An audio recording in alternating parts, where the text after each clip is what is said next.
Salam Bapak Ibu, selamat hari Minggu. Kebaktian Minggu 14 GKP Immanuel Karawang menggunakan tata kebaktian klasis GKP wilayah Purwakarta 29 Agustus 2021. Bapak Ibu saudara sekalian, sebelum kita mulai kebaktian, mari kita bersatu dalam doa. Tuhan Allah Bapa kami mengucapkan syukur dan terima kasih kalau kami sudah himpunkan kami pada saat ini, dan kami mohon berkati seluruh perangkat yang ada, berkati para petugas, berkati peserta, berkati para pelayan-Mu, supaya kebaktian bisa berjalan baik, bisa berjalan lancar karena pimpinan dan pertolongan Tuhan. Semua ini kami mohon hanya dalam nama Tuhan kami, Yesus Kristus. Amin. Bapak Ibu mohon mematikan mikrofonnya selain yang bertugas. Terima kasih. Mangga Bu Atria. Ya, pokok warta pada Minggu tanggal 29 Agustus 2021 akan saya bacakan. Pelayan firman pada pukul 6 dan pukul 9 dilayani oleh Pendeta Ana Marjani Sarmien STH, dan pukul 17 WIB dilayani oleh Pendeta Agus Paulus Husen MSI Teologi. 2.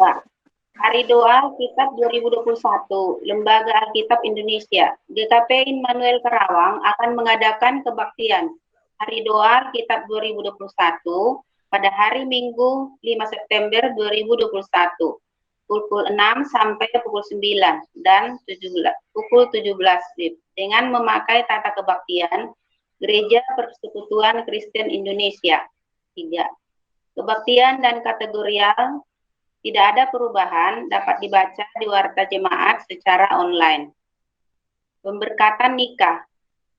Akan dilangsungkan pemberkatan nikah Saudari Wi Erlina, putri Bapak Kartawijaya dan Ibu Aminah wilayah 3, dengan Saudara Luki Wangko, putra Bapak Lukman Fahrudin almarhum dan Ibu Florce Flora, dilayani di GKP Immanuel Karawang pada hari Sabtu 18 September 2021 pukul 13 WIB. Persiapan pernikahan nikah pada hari Sabtu 4 September 2021 pukul 19 WIB. 5. Berita duka cita. Telah dipanggil Bapak di surga, Bapak Sunarta Slamet, suami dari Ibu Yohanita wilayah 5, pada hari Kamis 26 Agustus 2021. Dimakamkan pada hari yang sama di TPU Mulia Karawang. Atas nama jemaat, Majelis Jemaat menyampaikan turut berduka cita kiranya keluarga yang ditinggal diberi kekuatan dan penghiburan dari Tuhan. 6. Undangan percakapan keanggotaan. Percakapan keanggotaan Ibu Anne Marie van Room, asal anggota jemaat Cikampek, dilakukan secara virtual pada hari Selasa 7 September 2021 pukul 19 WIB. 7. Pendaftaran vaksinasi jemaat GKP Immanuel Karawang. GKP Immanuel Karawang mendukung program vaksinasi sebagai upaya meningkatkan imun masyarakat guna memutuskan mata rantai COVID-19. Untuk mengetahui imun jemaat GKP Immanuel Karawang sehingga memberikan kenyamanan bila dilakukan kebaktian secara onsite, maka dimohon anggota jemaat dan simpatisan berkenan mengisi pendataan vaksinasi melalui Google Form. 8. Kebaktian minggu secara tatap muka di gereja. Akan memulai kebaktian tatap muka di gereja 5 September 2021 dengan ketentuan. 1. Jemaat yang dalam keadaan sakit di atas usia 12 tahun sampai 65 tahun dan telah mendapatkan vaksinasi COVID-19 dengan wajib menunjukkan sertifikat vaksin minimal 1 kali. Jemaat penyintas COVID-19 yang masih periode 3 bulan pasca sembuh dari COVID-19 dengan menunjukkan hasil PCR atau surat keterangan bebas COVID-19. Bagi anggota jemaat yang kurang sehat dan kontak erat dengan kasus terkontaminasi COVID-19 agar mengikuti kebaktian secara live streaming atau melalui YouTube channel GKP Immanuel Karawang. Wajib menjalankan protokol kesehatan. Demikian.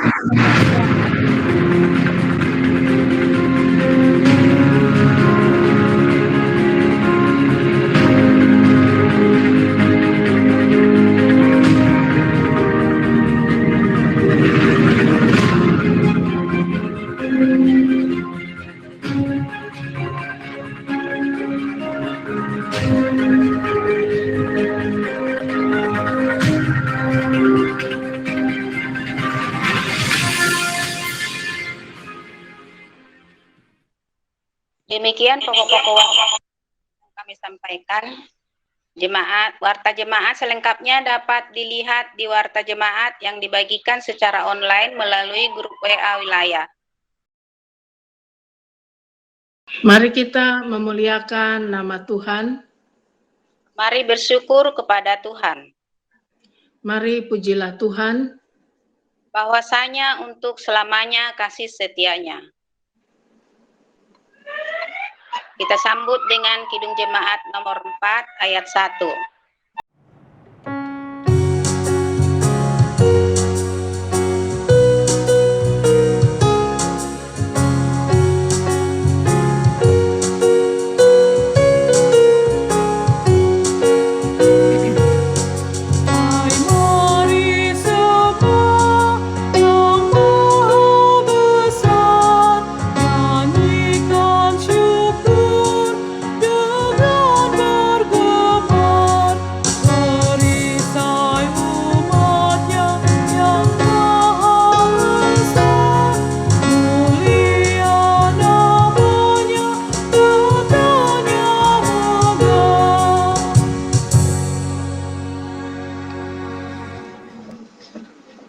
Kebaktian ini berlangsung karena pertolongan Tuhan yang menjadikan langit dan bumi.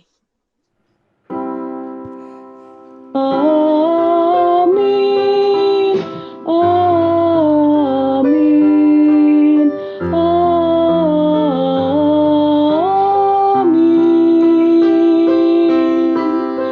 amin,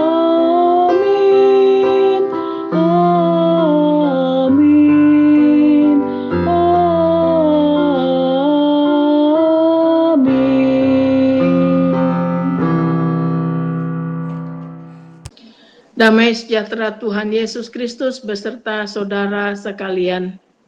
Dan beserta saudara juga. Bapak Ibu, saudara-saudara, kita beraktivitas dalam masa pandemi COVID-19 ini tetap dalam penyertaan Tuhan walaupun dalam keterbatasan. Namun keterbatasan dan pandemi itu tidak menghalangi kita untuk mengungkapkan kasih kita kepada sesama. Tapi sering pula keterbatasan dan pandemi tidak menghalangi kita untuk menghakimi sesama.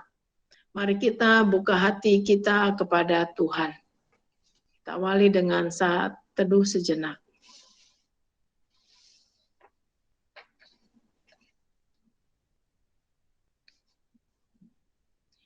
Tuhan, pemeliharaan-Mu nyata dalam hidup kami di masa pandemi ini. Tuhan, pemeliharaan dan karya-Mu nyata di lingkup persekutuan klasis GKP wilayah Purwakarta.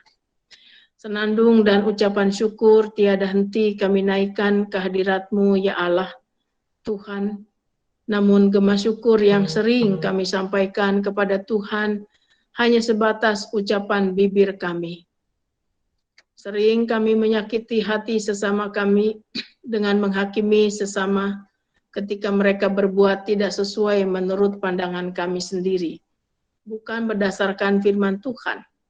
Bahkan kami sering menghakimi sesama kami menurut firman, seakan-akan sesama kami adalah najis di hadapan Tuhan. Sejujurnya kami semua bernoda di hadapan Tuhan. Ampunilah kami ya Tuhan, kasihanilah kami ya Tuhan. Amin. Kalau tadi kita sudah menyatakan pengakuan dosa kita, kini terimalah berita anugerah pengampunan. Sebab kamu tahu bahwa kamu telah ditebus dari cara hidupmu yang sia-sia, yang kamu warisi dari nenek moyangmu itu, bukan dengan barang yang fana, bukan pula dengan perak atau emas, melainkan dengan darah yang mahal, yaitu darah Kristus, yang sama seperti darah anak domba yang tak bernoda dan tak bercacat. Demikian berita anugerah pengampunan atas segala dosa-dosa kita. Kita memuji dari Kidung Keesaan 76.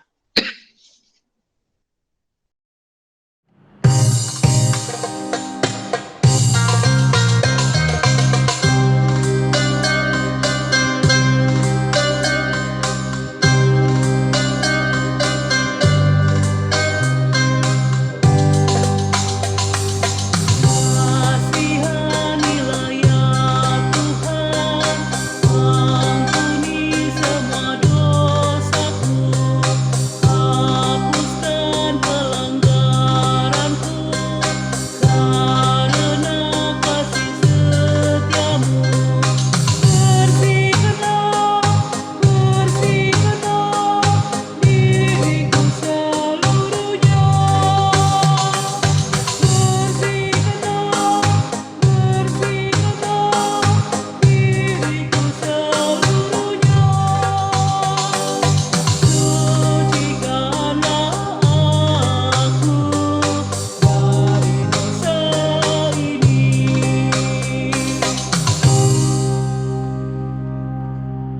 Bapak Ibu Saudara sekalian, kita mempersiapkan diri untuk mendengar firman Tuhan dari Markus 7 ayat 1 sampai ayat yang ke-8. Markus 7 ayat 1 sampai ayat yang ke-8. Sementara kita mempersiapkan diri, kita akan membaca, sebelum membaca dan merenungkan firman Tuhan, mari kita bersatu dalam doa. Tuhan Allah yang maha baik, Allah yang penuh kasih, yang setia, hadir dan menuntun dalam setiap perjalanan kehidupan kami selaku umat-Mu. Ya Tuhan, ketika berbagai situasi tidak memungkinkan kami untuk mengadakan kebaktian secara onsite, namun kami tetap meyakini bahwa dalam kebaktian virtual saat ini pun Tuhan hadir dalam setiap hati umat-Mu yang merindukan firman-Mu. Biarlah Tuhan pakai hamba-Mu untuk menyampaikan firman-Mu dan layakkanlah ia. Demikian pula kuasa Roh Kudus akan bekerja dalam segala keterbatasan kami ya Tuhan, supaya kami dapat mengerti firman-Mu, kami dapat mempraktekkannya melalui sikap, perkataan, dan perbuatan kami sehari-hari, dan kiranya firman-Mu menuntun kami ke dalam seluruh kebenaran-Mu. Jangan keraskan hati kami ketika kami harus berubah supaya berkenan di hadapan Tuhan. Dalam nama Tuhan kami Yesus Kristus kami berdoa. Amin. Kita akan membaca dari firman Tuhan Markus 7 ayat 1 sampai ayat yang ke-8. Judul perikop yang diberikan LAI adalah Perintah Allah dan Adat Istiadat Yahudi. Pada suatu kali, serombongan orang Farisi dan beberapa ahli Taurat dari Yerusalem datang menemui Yesus.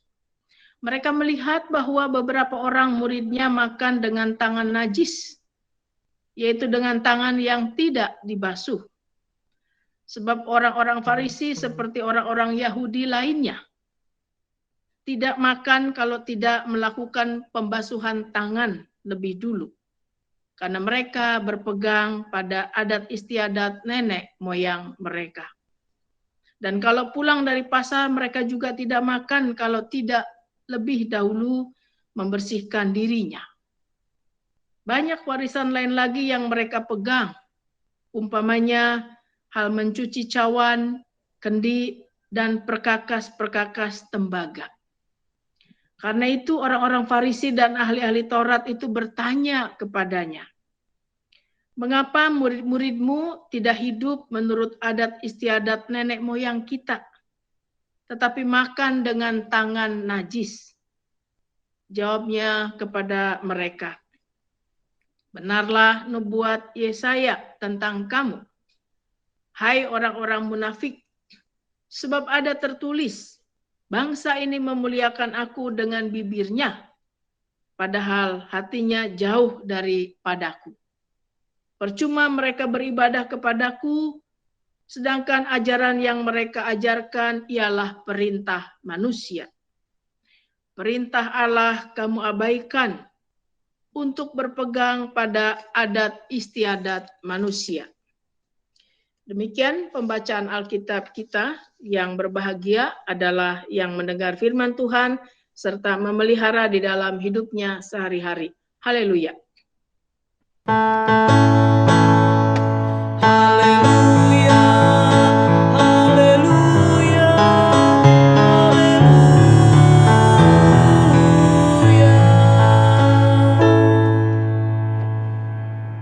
Selamat pagi, selamat hari Minggu, Bapak Ibu Saudara sekalian. Tetap sukacita ya, walaupun masih harus bersabar, tidak bisa bertemu dalam ibadah secara onsite. Tapi mudah-mudahan minggu depan kita sudah bisa bertemu dengan tadi beberapa persyaratan ya. Minimal sudah vaksin pertama, syukur kalau sudah 2 kali vaksin, dan kalau yang pernah terkena COVID paling tidak sudah dinyatakan sehat oleh pihak terkait tentunya ya, sehingga bisa kembali ambil bagian bersama-sama karena ini kerinduan kita. Untuk tema khotbah pagi ini adalah adat istiadat, media untuk mengasihi, bukan untuk menghakimi. Bapak Ibu Saudara sekalian, di berbagai suku Indonesia itu punya masing-masing adat, tradisi, budaya gitu ya.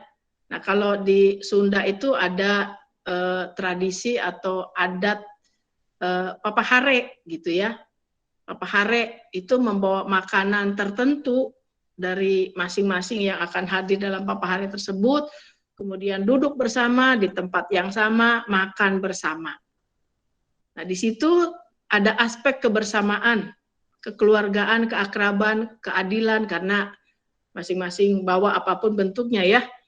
Ada kesukacitaan, ada senda gurau, keakraban, saling menghargai satu dengan yang lain. Jadi ada keinginan untuk mempererat, dan ada model-model lain juga di suku-suku lainnya.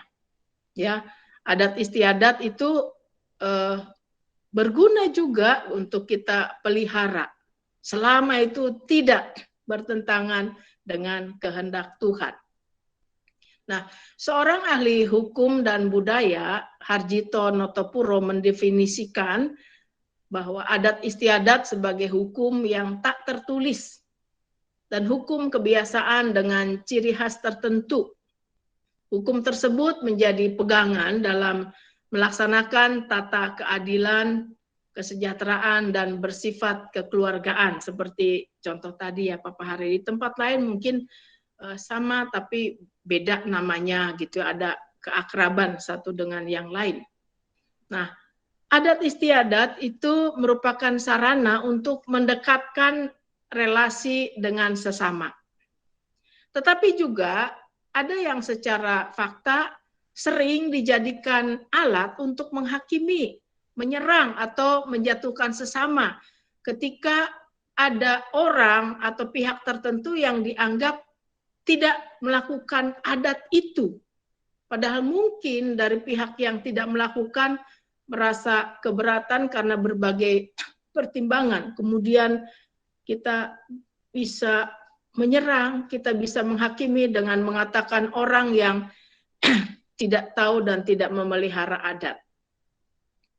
Bapak Ibu Saudara sekalian, dalam konteks pembacaan Alkitab kita, di situ ada serombongan orang Farisi dan ahli Taurat yang kemudian datang kepada Yesus, menjumpai Yesus dan mengkritik para murid Yesus karena dianggap najis tangannya, yaitu tidak memelihara adat istiadat nenek moyang mereka sebagai orang Yahudi karena tidak membasuh dulu tangan mereka sebelum makan, yaitu dikritik.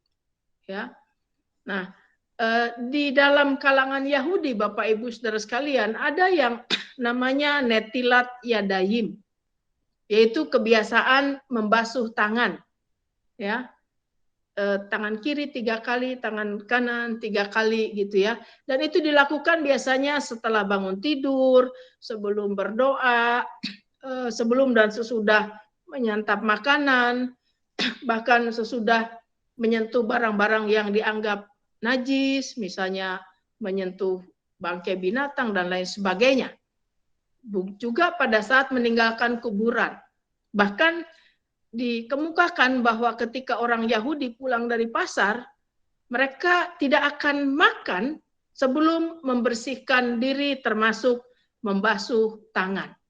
Nah, apabila kita telusuri dalam kitab Perjanjian Lama, kita akan menemukan praktek tentang pembasuhan tangan ini, yaitu ketika seorang imam harus membasuh tangan dan kaki sebelum masuk kemah pertemuan. Kemudian juga pembasuhan dilakukan kepada orang kusta yang tahir. Jadi kalau orang kusta yang selama ini dikucilkan, kemudian menjadi tahir memperlihatkan diri pada imam, maka dilakukan pembasuhan tangan sebagai bentuk ketahiran mereka, pemulihan mereka, kesucian mereka. Kemudian juga yang berikutnya yaitu ketika seorang imam harus membasuh tubuhnya sebelum mempersembahkan korban pada hari raya pendamaian. Itu konteks di Perjanjian Lama. Nah, dalam pembacaan Alkitab kita diungkapkan bagaimana orang-orang Farisi dan ahli Taurat itu meneror dan menghakimi murid Tuhan Yesus. Dan ini biasa dilakukan oleh mereka terhadap kalangan bawah. Kalau ada kalangan masyarakat bawah Israel itu yang melanggar adat istiadat nenek moyang yang sudah turun-temurun. Jadi tidak jarang mereka meneror dan menimbulkan ketakutan tersendiri. Ya, sama seperti halnya mereka ketika melihat murid-murid Tuhan Yesus kok makan tanpa membasuh tangan, itu dianggap najis. Nah, orang Farisi dan ahli Taurat sangat piawai merumuskan hal-hal dan menyimpulkan yang terkait dengan Taurat yang sebenarnya tidak pernah tersurat ataupun tersirat. Bahkan mereka siap menghakimi siapa saja yang dianggap melanggar adat istiadat. Jadi yang diutamakan adalah adat istiadat. Nah, rupanya pasca pembuangan Babel, Bapak Ibu Saudara sekalian, orang Yahudi melalui para imamnya itu mempunyai kecenderungan memperbanyak peraturan keagamaan. Sehingga semasa kehidupan Yesus terdapat 613 ketetapan dan peraturan yang berbeda-beda meliputi bidang moral, ibadah, upacara, dan lain-lain. Ya, salah satu contoh misalnya hukum keempat ya, ingatlah dan kuduskanlah hari Sabat, tidak boleh bekerja. Nah, kemudian mereka rincikan lagi, gitu ya. Tidak boleh bepergian, tidak boleh melakukan pekerjaan perjalanan pada hari Sabat. Tapi kemudian kalau mereka melanggar, ya jadi kalau jalan itu nggak boleh lebih dari 200 meter.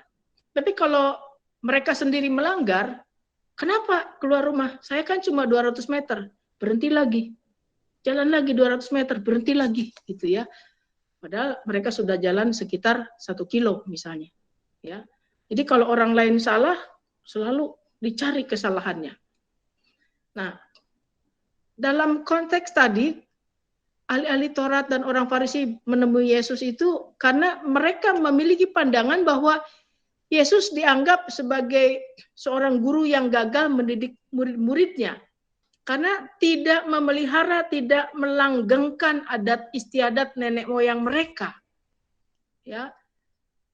Jadi makan tanpa mencuci tangan itu merupakan kenajisan. Kenapa itu dilakukan oleh murid-murid Yesus? Kenapa Yesus tidak menegur? Kenapa Yesus tidak mengarahkan murid-muridnya untuk memelihara adat istiadat nenek moyang mereka?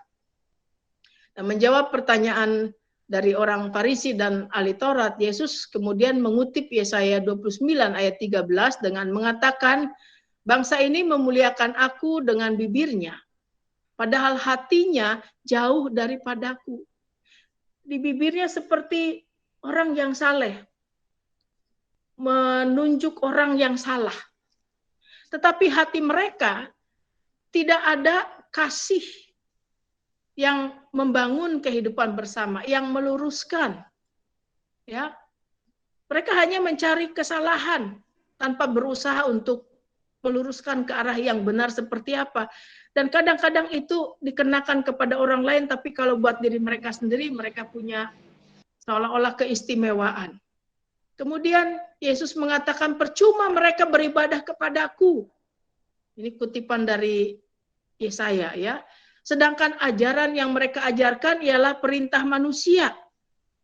Perintah Allah kamu abaikan untuk berpegang pada adat istiadat manusia. Jadi mereka lebih mementingkan apa yang menjadi aturan dari nenek moyang mereka. Sementara yang paling utama itu mereka abaikan. Contoh misalnya, ya, apa yang mereka abaikan? Perintah Allah, yaitu mengasihi Allah dengan segenap hati, dengan segenap jiwa, dengan segenap kekuatan. Itu ada di dalam Ulangan 6 ayat yang keempat. Itu jauh lebih penting daripada adat istiadat. Artinya, jika orang Yahudi memprioritaskan adat istiadat dengan kepentingan kebersihan atau kesucian lahiriah tadi, ya, soal-soal mencuci tangan, maka tanpa sadar mereka sedang mengabaikan, mengaburkan perintah utamanya, mengasihi Allah.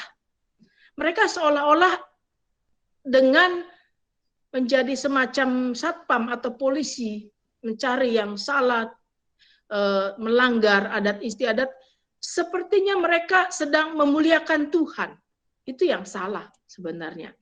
Dan Yesus pun memberi contoh konkret terkait dengan hal tersebut. Bisa kita lihat di Markus 7 ayat 9 sampai 13. Seolah-olah mereka kalau sudah memberikan persembahan kepada Tuhan itu sudah mengasihi Tuhan. Sementara misalnya abai terhadap sesama, abai terhadap orang tua, itu mah nggak apa-apa. Karena mereka sudah mengutamakan Tuhan. Itu yang salah. Ya, itu pun dikritik oleh Tuhan Yesus. Nah, Bapak Ibu Saudara sekalian, kita harus menyadari bahwa adat istiadat maupun tradisi adalah buah karya pemikiran manusia yang terbatas dan jauh dari sempurna. Kita harus cerdas dan bijak dalam menilai tentang adat istiadat. Nah, refleks ini tidak bermaksud atau bukan bermaksud mengajak kita untuk menolak adat istiadat, tidak. Kita tidak dapat menutup kemungkinan bahwa Allah bisa berkarya melalui akal budi manusia, sehingga manusia bisa menciptakan adat istiadat tertentu dengan penuh kearifan. Itu bisa. Ya, mungkin kita ingat kalau zaman dulu Bapak Ibu Saudara sekalian, biasanya para petani memohon kesuburan, ya, pada Dewi Kesuburan, kepada Dewi Sri atau Sang Hyang Sri gitu, ya. Di jemaat, beberapa jemaat GKP ada yang namanya sedekah bumi, pesta panen gitu, ya, yang awal-awalnya diambil dari budaya atau tradisi lokal. Kemudian diberikan isi Kristiani, bahwa mereka ketika mempersembahkan hasil panen atau sedekah bumi itu bukan mempersembahkannya kepada dewa, tetapi mereka mempersembahkannya kepada Tuhan melalui gerejanya sebagai ungkapan syukur, diberi nilai Kristiani. Baik itu. Ya. Orang ditumbuhkan, umat ditumbuhkan kesadarannya, diingatkan bahwa mereka bisa menjalani kehidupan dengan baik karena ada kebaikan Tuhan di dalamnya yang sudah diterima. Itu ada kearifan di dalamnya. Ya. Dan ada hal-hal yang harus kita kritisi Bapak Ibu Saudara sekalian. Apakah adat istiadat tersebut menjauhkan kita dari Allah dan sesama? Ada adat yang misalnya kita lebih utamakan daripada perintah Tuhan. Gitu ya. Kalau dendam boleh melakukan apapun. Sementara firman Tuhan, kasihilah sesamamu. Ya. Dulu di suku Indian, ya di Amerika sana, kalau ada orang asing, mereka boleh bunuh. Itu adat mereka di sana. Tapi kemudian begitu Injil masuk, ada yang mengabarkan Injil dibunuh, tapi istrinya tetap bertahan di sana sampai akhirnya mereka menyadari bahwa membunuh itu salah. Ya, kemudian berubah cara pandang mereka. Bahkan dari yang salah satu pembunuhnya itu kemudian menjadi pengikut Kristus, ya, menjadi pelayan Tuhan. Jadi, apakah adat itu menjauhkan seorang dari Allah dan sesama? Ya, biasanya kebiasaan kita, orang yang lebih tua tuh pantang minta maaf pada yang muda. Orang yang tua selalu merasa benar, yang muda belum pengalaman selalu salah. Padahal tidak demikian. Ya, orang tua juga bisa salah, yang muda bisa benar gitu. Kadang-kadang orang bersikukuh, gak ada tuh dalam kamusnya orang tua minta maaf sama anak gitu ya. Padahal dalam kehidupan kita bersama, contohnya doa Bapa kami, ya ampunilah kesalahan kami seperti kami juga mengampuni sesama manusia yang berdosa gitu ya. Mengampuni kesalahan orang lain gitu ya. Nah itu kadang dalam kehidupan kita bersikukuh sehingga apa? Sehingga kalau ada kebencian dari dua belah kubu itu sulit banget gitu ya. Perang suku di Irian itu di Papua terus menerus terjadi ya. Karena apa? Karena yang dipegang adatnya, kalau satu di antara kami ada yang mati, maka harus dibalas terus-menerus seperti itu. Dan perintah Tuhan, kasihilah sesama manusia, gitu ya. Kalau ada kesalahan, ampunilah, itu yang harus diutamakan, bukan adat yang tidak mendatangkan kesejahteraan, apalagi adat yang kemudian menimbulkan penderitaan. Yang kedua, adat istiadat dalam bentuk apapun seharusnya menjadi sarana, menjadi media bagi kita untuk mengasihi Allah dan sesama. Gitu ya. Jadi semakin mendekatkan kita kepada Tuhan melalui adat. Ada adat yang bagus, misalnya kalau orang di perantauan saling memperhatikan, saling menopang ketika keluar dari kampung halaman, kalau yang satu sukses membawa yang lainnya juga supaya sukses, ada keguyuban, ada pertolongan, ada kegotong royongan, itu bagus. Itu yang harus dipelihara gitu ya. Itu yang sesuai dengan kehendak Tuhan, kasihilah sesamamu manusia seperti dirimu sendiri. Aku sukses, yang lain nggak sukses, masa bodoh bukan urusanku gitu kan. Itu ada hal-hal seperti itu yang baik untuk terus dipelihara. Nah, orang Farisi dan ahli Taurat melalui adat istiadat Yahudi, mereka arahkan kepada para murid yang sebenarnya ditujukan mau menyerang Yesus. Ya. Dan itu mereka kaitkan dengan adat istiadat, bukan untuk mengingatkan tentang ketahiran, tetapi sebenarnya bentuk penghakiman. Ini yang mereka lakukan. Kalau ada yang salah, dicecar, dihakimi. Mereka mudah mengatakan serta menilai seseorang itu najis menurut pandangan mereka yang terbatas dan sempit. Dan tindakan mereka sebagai imam umat tentu saja sangat kontras dengan tindakan Yesus sang imam sejati. Yesus mengarahkan orang dalam seluruh kebenaran. Tetapi mereka sebagai imam itu justru seolah-olah sebagai hakim, sebagai polisi yang berhak menilai orang lain karena mereka sudah lebih baik, sudah lebih benar daripada yang lain. Ini yang tidak pas. Beda dengan Yesus, kalau ada orang yang bersalah dirangkul. Yesus mengatakan, aku punya 99 domba, kalau satu hilang, aku cari yang satu sampai ketemu. Gitu ya. Jadi Yesus merangkul orang yang berdosa. Ketika seorang perempuan berzina datang, ya dibawa oleh orang-orang untuk dihakimi, mereka ingin tahu pendapat Yesus. Dan Yesus hanya menulis di tanah. Kemudian mengatakan, barang siapa di antara kalian ada yang tidak berdosa, silahkan lempari dia terlebih dahulu. Satu persatu orang itu pergi. Kalau ada yang berzina, dihakimi. Kalau perlu, dihilangkan nyawanya. Tapi Yesus tidak begitu. Kemana mereka? Yesus bertanya kepada perempuan yang berzina. Tidak ada lagi pergi. Yesus katakan pergilah dan jangan berbuat dosa lagi. Ya, itu Yesus melakukan tindakan sebagai imam sejati, bukan mencari-cari kesalahan orang, menghakiminya, kemudian menghukumnya. Yesus hadir di tengah umat manusia yang hendak berjumpa ya dengan kita sebagai manusia yang najis, manusia yang berdosa, yang kadangkala kita sendiri dihakimi oleh sesama manusia. Maka biarlah pikiran, perkataan, dan tindakan Yesus dapat menjadi bagian dari adat istiadat kehidupan spiritualitas kita. Sehingga apa?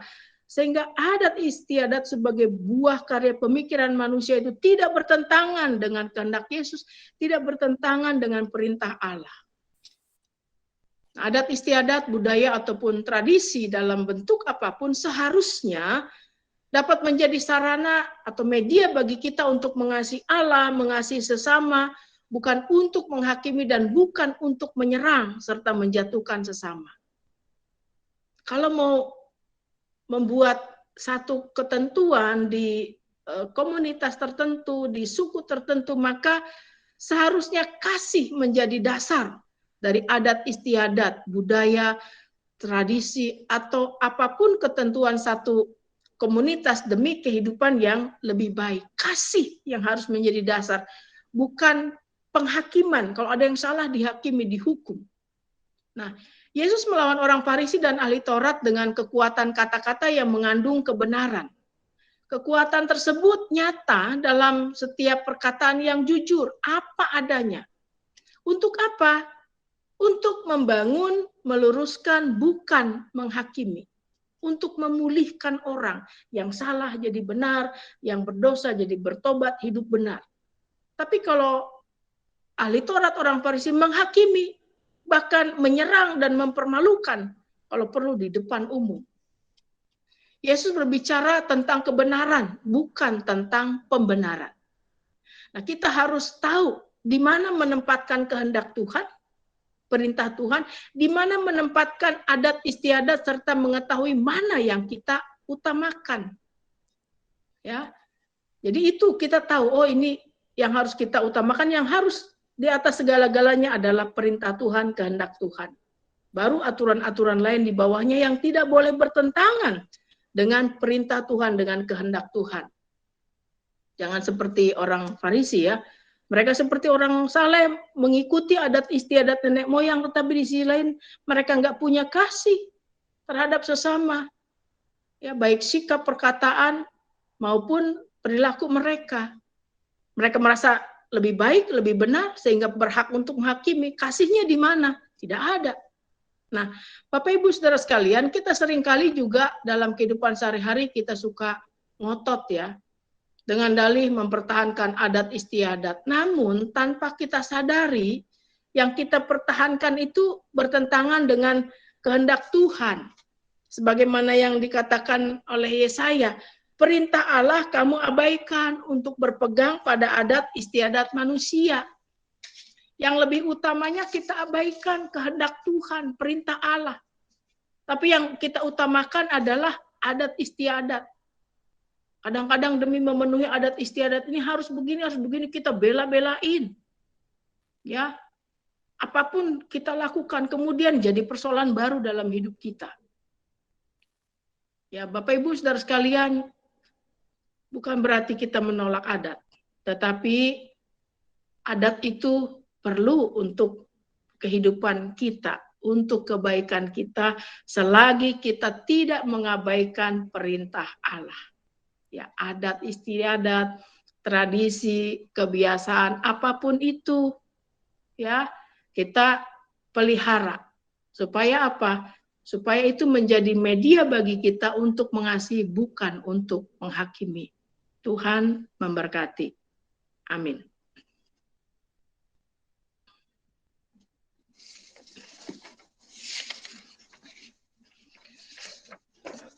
Kita bersama-sama akan mengungkapkan dan menyatakan pengakuan iman kita. Kita ungkapkan demikian.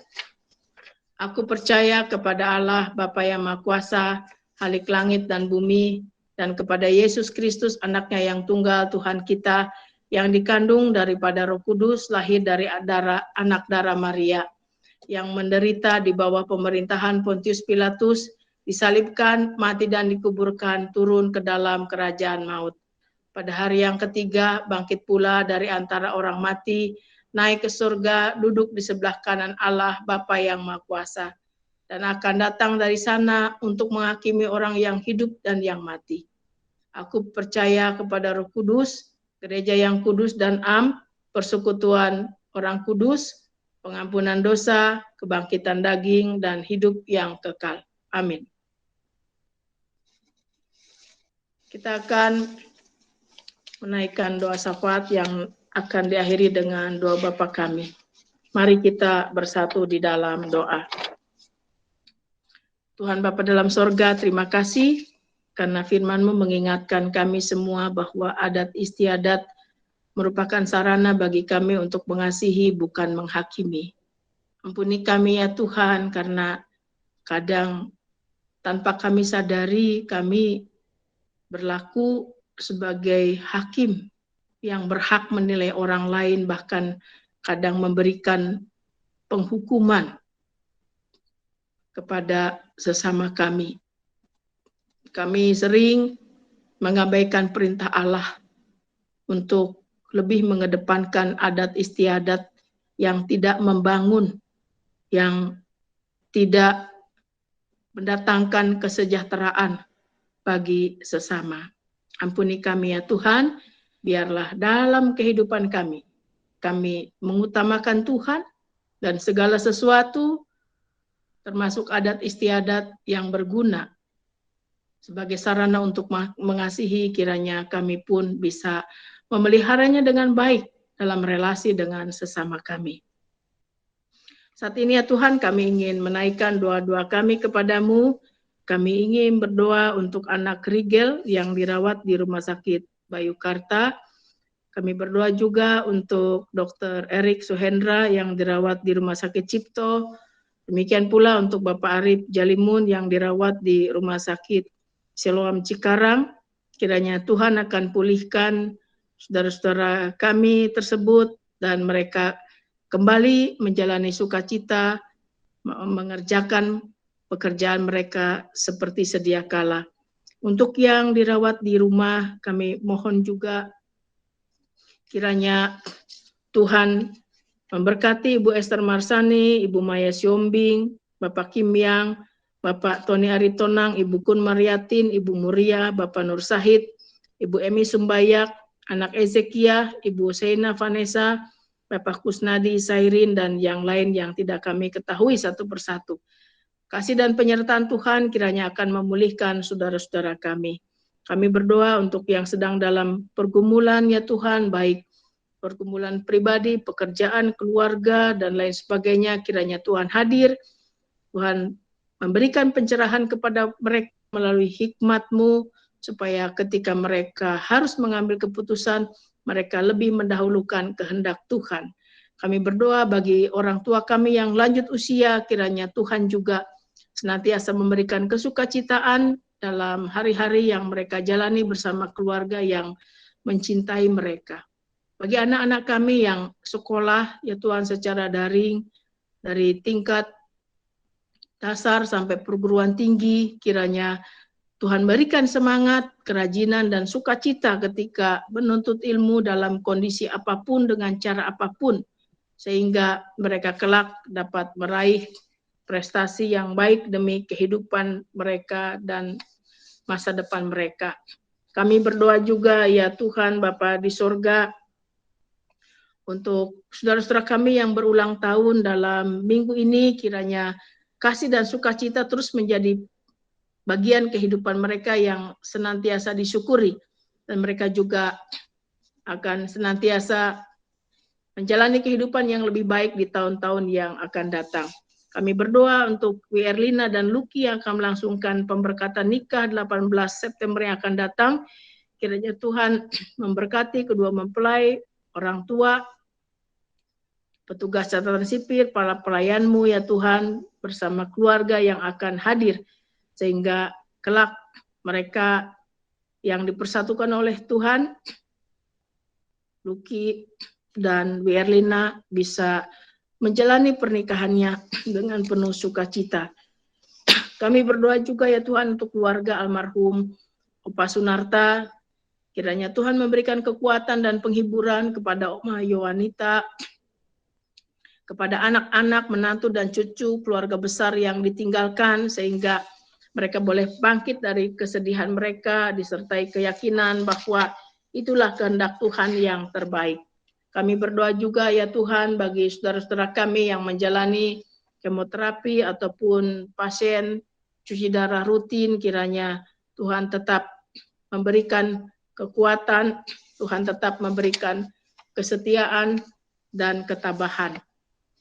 Tuhan Bapa kami di sorga, kami juga berdoa untuk seluruh pelayanan-pelayanan kami ya Tuhan yang masih dilakukan secara daring, kiranya anggota jemaat dapat mengikutinya dengan penuh semangat.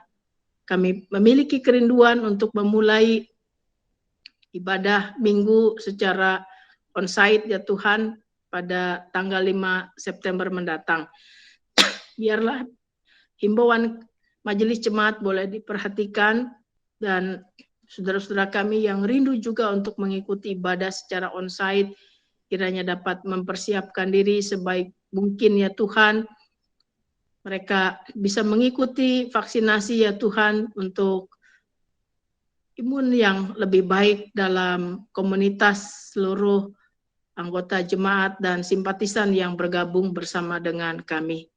Kami berdoa juga untuk pembangunan ruang sekolah minggu ya Tuhan, kiranya bisa diselesaikan dengan baik berbagai upaya yang dilakukan, penggalangan dana oleh panitia, keterlibatan anggota jemaat, keluarga-keluarga dan para donatur untuk mendukung biaya yang dibutuhkan, kiranya Tuhan berkati semuanya, sehingga apabila pandemi ini berlalu, anak-anak kami bisa ibadah kembali di ruang sekolah minggu yang saat ini sedang dalam proses pengerjaan. Tuhan Bapa di sorga, kami juga berdoa ya Bapa untuk kehadiran sekolah Maranatha, kiranya Tuhan berkati KPS, guru-guru, demikian pula untuk staf, orang tua murid dan para murid, kiranya mereka boleh merasakan sukacita dengan hadirnya pendidikan yang dikelola melalui kehadiran sekolah Maranatha. Kami juga berdoa kehadiran Rumah Sakit Bayukarta dalam pelayanan kesehatan yang dilakukan, kiranya mendatangkan sukacita tersendiri bagi masyarakat Karawang dan sekitarnya, sehingga nama Tuhan boleh dimuliakan. Tuhan Bapa di sorga, kami juga mau berdoa ya Bapa untuk perjuangan masyarakat adat di Indonesia dalam rangka mendapatkan hak-haknya sehubungan dengan Hari Masyarakat Adat Nasional. Kiranya hal-hal yang baik dari adat istiadat lokal itu akan menginspirasi banyak orang ya Tuhan, membawa Indonesia dalam kehidupan yang lebih baik. Bapa di sorga, berbagai upaya yang dilakukan oleh pemerintah baik di pusat sampai daerah dengan gencarnya vaksinasi yang dilakukan, kiranya anggota masyarakat termasuk warga gereja juga boleh ambil bagian di dalamnya, yang merasa ketakutan diberikan keyakinan ya Tuhan bahwa ini adalah satu proses yang harus dihadapi, yang harus dijalani dan harus dilewati bersama dengan Tuhan Yesus, tabib ajaib pasti diberikan kekuatan untuk menjalani semuanya. Dan kami juga rindu bahwa kehidupan kami masyarakat Indonesia akan kembali normal seperti sedia kala sebelum pandemi COVID. Negara Kesatuan dan Persatuan Republik Indonesia kiranya akan tetap dipelihara keutuhannya ya Tuhan dari berbagai rongrongan yang ingin memecah belah. Biarlah Tuhan berkati dari mulai Bapak Presiden sampai pada seluruh jajaran terkait. Inilah harap dan doa kami ya Tuhan yang kami bawakan di dalam nama Tuhan kami Yesus Kristus, dan pada kesempatan ini kami ingin berdoa sebagaimana yang telah Tuhan Yesus ajarkan kepada kami. Bapa kami yang di sorga, dikuduskanlah namamu, datanglah kerajaan-Mu, jadilah kehendak-Mu di bumi seperti di sorga. Berikanlah kami pada hari ini makanan kami yang secukupnya, dan ampunilah kami akan kesalahan kami, seperti kami mengampuni orang yang bersalah kepada kami. Dan janganlah membawa kami ke dalam pencobaan, tapi lepaskanlah kami dari yang jahat. Karena Engkau-lah yang punya kerajaan dan kuasa dan kemuliaan sampai selama-lamanya. Amin. Sebelum kita memberikan persembahan, marilah kita mengungkapkan rasa syukur kita sesuai dengan firman Tuhan yang diambil dari Mazmur 30 ayat 4. Nyanyikanlah Mazmur bagi Tuhan, hai orang-orang yang dikasihinya, dan persembahkanlah syukur kepada namanya yang kudus. Bapak Ibu, untuk persembahan boleh ditransfer ke rekening GKP Immanuel Karawang atau boleh dikumpulkan kepada pengurus Majelis Pembina Wilayah. Kita akan sambut pujian dari Kidung Jemaat 298 ayat 1 dan 2. Selama bumi didiami.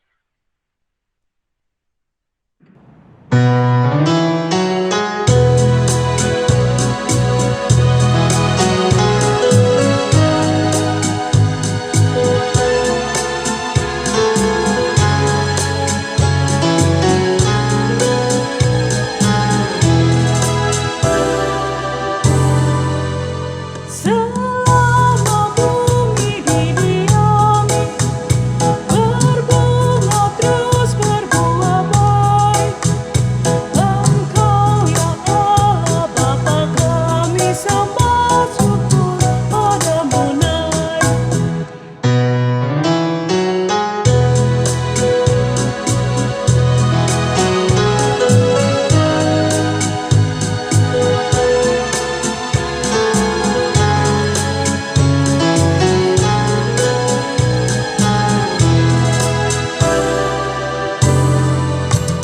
Selama orang berbahasa dan bangsa-bangsa bertemu, sabda kasih-Mu berkuasa dan nama Yesus disebut.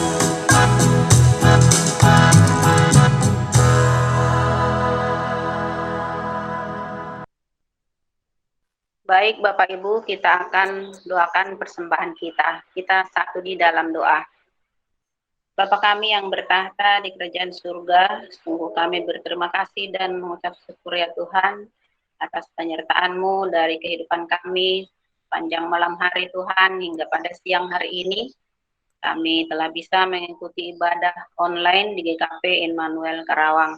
Biarlah Tuhan kami berkati, Tuhan berkati kami ya Tuhan yang telah memberikan persembahan yang asalnya juga daripada Tuhan. Biar juga Tuhan berkati tangan-tangan yang telah memberi. Bapa di surga, inilah doa syukur kami Tuhan yang kami alaskan di dalam nama Tuhan kami Yesus Kristus. Amin. Kita sambut dengan Kidung Keesaan 565. Kasih pasti lemah lembut.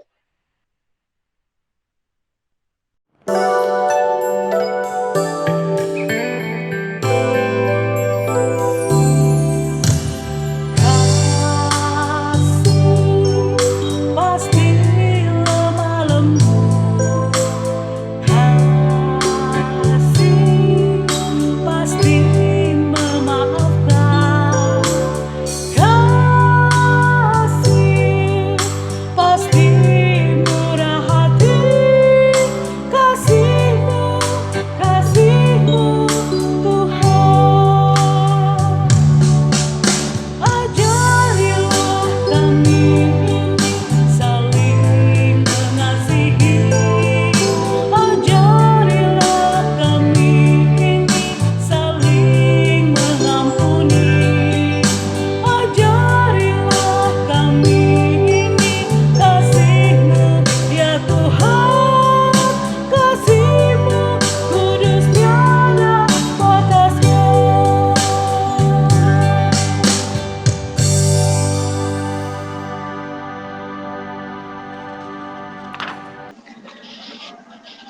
Saudara-saudara yang terkasih, arahkanlah hatimu kepada Tuhan.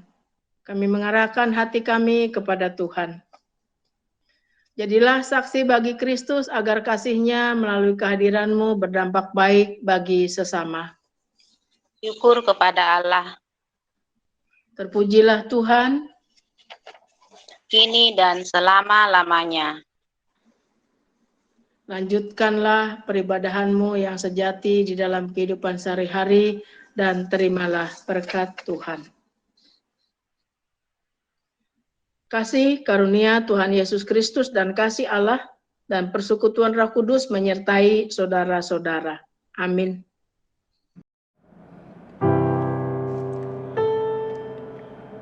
Amin, amin, amin.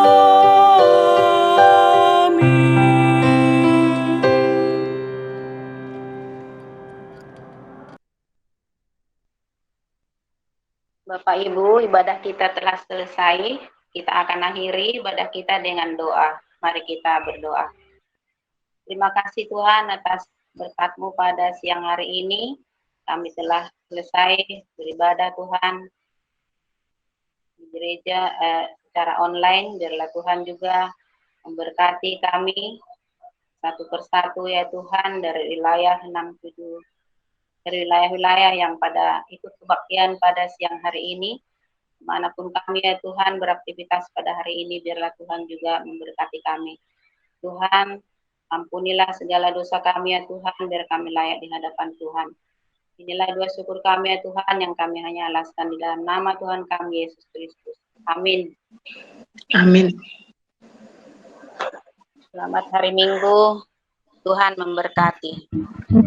Selamat hari Minggu. Selamat hari Minggu, Ana. Selamat hari Minggu. Terima kasih semuanya.